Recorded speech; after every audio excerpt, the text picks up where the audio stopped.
usine be malien dama min bolo Côte d'Ivoire millions ni milliards be malien dama min bolo Côte d'Ivoire jomba hakedon malien kelen be fe Côte d'Ivoire bi kunkorota sugu be buka Côte d'Ivoire machite Côte d'Ivoire kono ivoirien na mi e kololo kelen ta ka nyesi malien doma kabe kelia aka sorola parce que ivoirien te o ma malien chison hakilila halibi ka boka bunyata ka Côte d'Ivoire segere ka sababu ke u nyebala u bo jamana nu faso no e mali o be ka kololo ni neni ani doyama mi ta ka Côte d'Ivoire segere bi malien mu nge Côte d'Ivoire u sigelen no be ko laje ne be yera nyinga mu hakili sugu de bula aw ka diɲɛla tigɛ hɛrɛ a bɛɛ lajɛlen sababu ye Côte d'Ivoire de an bɛ don min na i ko bi mais aw maliyɛnw aw bɛ Côte d'Ivoire kɔnɔ aw m'a dɔn Côte d'Ivoire ye Côte d'Ivoire fa bɛ neni k'aw to Côte d'Ivoire aw tɛ tagama aw tɛ marche kɛ ka ɲɛsin Mali ambassade ma Côte d'Ivoire kɔnɔ k'a yirula ko min bɛ ka kɛ Mali kɔnɔ a bɛ aw kunba soli Abidjan ye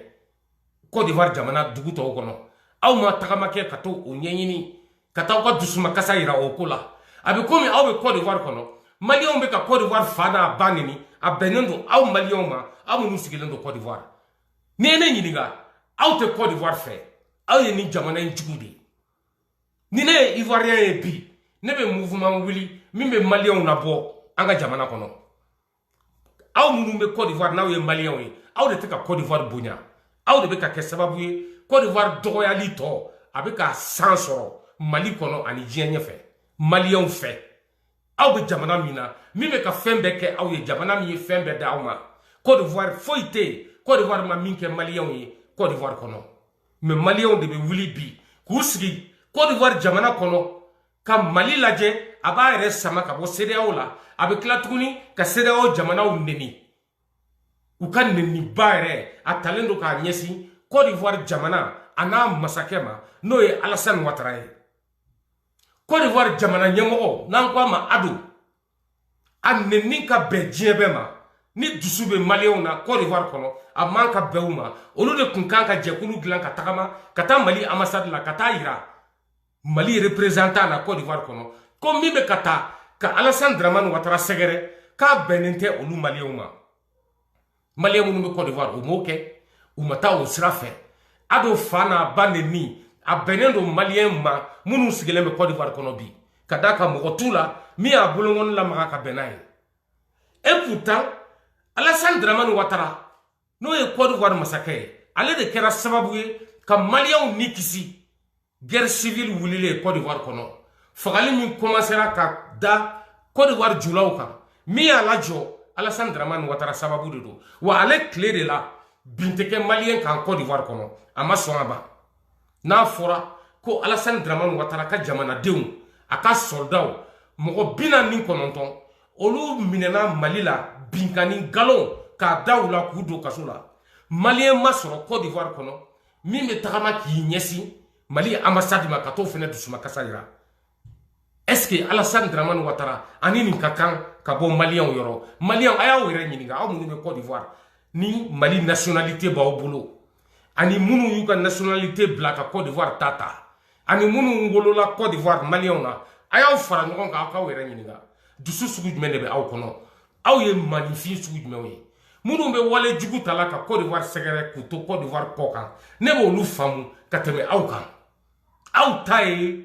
janfa de aw bɛ jamana in kɔnɔ mais a man di n ye ne yɛrɛ bolo o de don n bɛ kuma aw ma tan ni maliyɛnya de parce que aw yɛlɛma la ne Iba ma yɛlɛma ne ka maliyɛnya b'a nɔ la a tɛ falen a tɛ yɛlɛma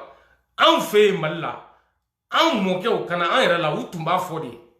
ko tiɲɛ fɔ n baden ye a tɛ badenya sa tiɲɛ fɔ n teri a tɛ teriya sa a man ka sa wa ko tiɲɛ tɛ baden fɛn ye ne lamɔn'o kɔnɔ galon i tɛ se k'a ta k'a kɛ ka maa sɛgɛrɛ ko parce que n baden ye nin ye baden fɛn tɛ bon ne b'o sira kɔnɔ ne Iba Bokum o de kama n bɛ kuma nin cogo in na ka ɲɛsin aw maliyɛnw ma minnu sigilen bɛ Côte d'Ivoire kɔnɔ ni hakili kɛlen bɛ k'aw jɛ nin wagati jan in bɛɛ kɔnɔ aw si lajɛlen ma se ka bɔ ni jɛkulu ye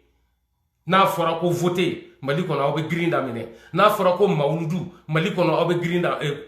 bɛ girin daminɛ k'aw to Côte d'Ivoire ye mais tiɲɛ filɛ kɛnɛ kan bi aw bɛ Côte d'Ivoire min na n'a donnen bɛ aw ni balawu cɛ a ɲɛmɔgɔ min donnen don aw ni fagali cɛ Côte d'Ivoire kɔnɔ aw bɛ k'aw sigi k'o fa n'o ba nenitɔ lajɛ n'o ye Ado ye Alassane Dramane Ouattara malien minnu bɛ Côte d'Ivoire ne tigɛlen don a majorité bɛɛ la bi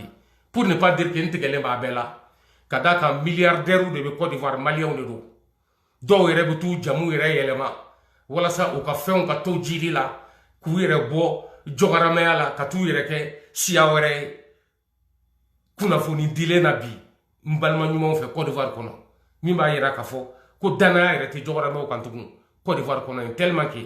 a ko tiɲɛni yɛrɛ barika bonyana Côte d'Ivoire jamana ma mais Côte d'Ivoire jamana ma wuli tile kelen k'a ni da malien opérateur économique si ka musaka ko kan Côte d'Ivoire jamana kɔnɔ hali sini maliens b'u ka julabaya kɛ bɛɛ bɛ kun b'a dɔn Côte d'Ivoire jula o ye fɛn min ye Mali la anw tile la mais danaya bɔra maliens kan ala yɛrɛ ye malien fanba bɛɛ barika bɔ a la k'an kɛ janfamɔgɔw ye k'an kɛ binkanikɛlaw ye k'an kɛ wale ɲumandɔnbaliw ye aw sigilen bɛ Côte d'Ivoire aw tɛ miiri aw tɛ taa nin sira fan si fɛ aw bɛ tɛgɛrɛfɔ la Mali kun k'aw to Côte d'Ivoire kɔnɔ ne ma deli k'a ɲɔgɔn ye Ivoiriens kan ka wuli ka ko dɔ kɛ nin ko in na u sera maliens gagner u ka t'u faso la si moi je suis Ivoirien j'allais mettre tous les Maliens dehors aujourd'hui parce que c'est de l'ingratitude. C'est de l'ingratitude de la part des Maliens qui s'asseyent sur le sol ivoirien. Écoutez, d'autres Maliens en dehors de la Côte d'Ivoire et à l'intérieur du Mali, insulter la Côte d'Ivoire et son président, dénigrer la Côte d'Ivoire et son président. Les Maliens n'ont jamais eu le sens de se regrouper, de marcher vers l'ambassade du Mali en Côte d'Ivoire, aller déclarer, dénoncer les faits de manque de respect à l'adresse de la Côte d'Ivoire. Les Maliens n'ont jamais eu cette idée. Ils se lèvent, ils se balancent dans leur boubou le matin, ils vont faire de l'argent, ils viennent nourrir leur famille, ils s'en fichent que c'est le Mali qui est en train d'insulter la Côte d'Ivoire et son président. Jusqu'à ce que ça commence à devenir réciproque. Les Ivoiriens commencent à retourner les insultes dans le camp du Mali. Mais ils ne comprennent pas que cette guerre-là, qu'ils l'évitent, cette guerre-là, qu'ils l'évitent aux Maliens qui sont à Abidjan, qui sont dans les autres villes de la Côte d'Ivoire. Parce que c'est facile de les mettre dehors. Les Ivoiriens pourront le faire. C'est leur droit. Parce que le Mali n'a aucun respect pour la Côte d'Ivoire, qui abrite la majorité des Maliens dans son pays.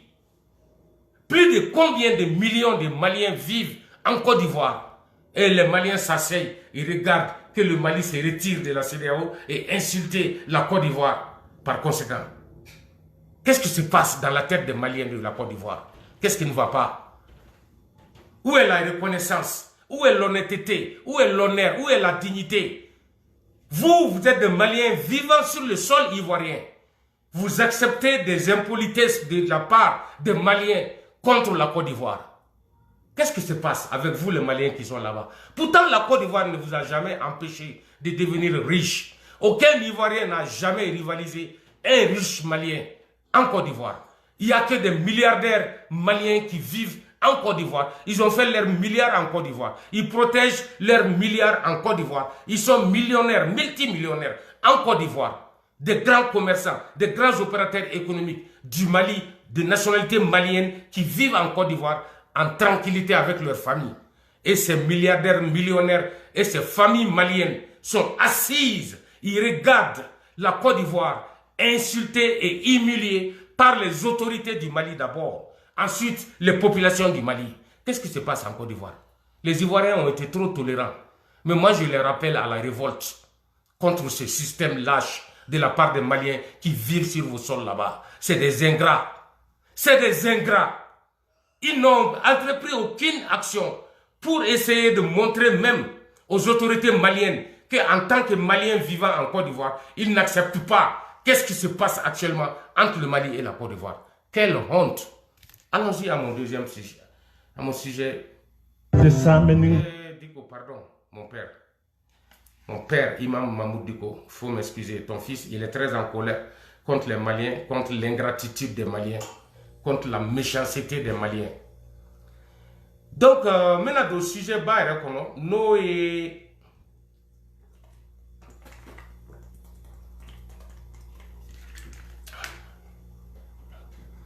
Malikura biométrique kuma mimbe sena.